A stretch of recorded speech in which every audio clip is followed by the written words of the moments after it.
Wah, tahun ini kita bisa mudik loh. Seperti yang kita tahu, mudik lebaran 2020 lalu dilarang lantaran kasus COVID-19 yang tinggi. Namun tahun ini, Kementerian Perhubungan atau Kemenhub memperbolehkan masyarakat untuk lebaran. Ya, meskipun pandemi corona belum mereda dan cukup bikin ketar-ketir.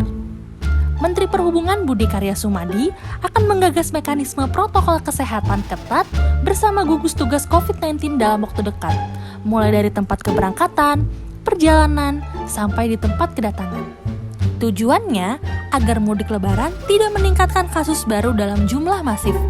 Dalam rangka antisipasi penyebaran COVID-19, kedua pihak akan melakukan koordinasi perihal tracing secara ketat terhadap masyarakat yang hendak berpergian.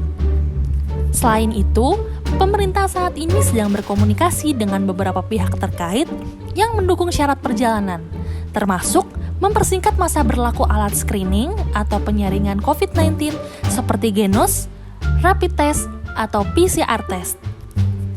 Merespon kelonggaran Kemenhub, Wakil Ketua DPR Aziz Syamsuddin meminta Budi Karya untuk mengkaji ulang dan mengevaluasi kebijakannya. Dalam hemat pentolan anggota Dewan itu, Indonesia masih dilanda pandemi, bahkan baru-baru ini mengidentifikasi kasus positif COVID-19 varian B1117 yang masih misterius. Karena itulah, ia berharap agar masyarakat mampu mengendalikan diri untuk tidak pergi mudik lebaran tahun ini. Langkah tersebut penting untuk menghentikan penyebaran COVID-19 di lingkungan keluarga dan kampung halaman.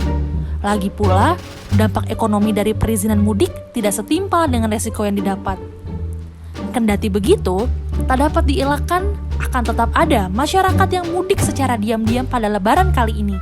Seperti halnya lebaran tahun lalu, di mana publik berbondong-bondong memadati bandara, pelabuhan, atau stasiun kereta api. Belum lagi adanya pemalsuan dokumen perjalanan atau surat keterangan kesehatan yang diperjualbelikan agar masyarakat tetap bisa pulang ke daerah masing-masing.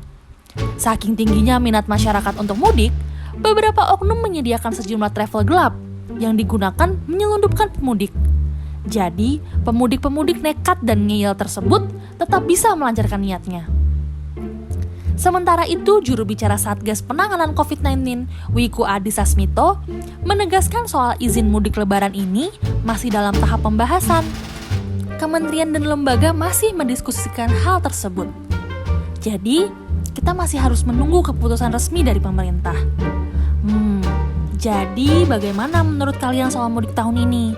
Lebih baik diperbolehkan atau dilarang? Tapi percuma juga dilarang, toh akan diem-diem mudik.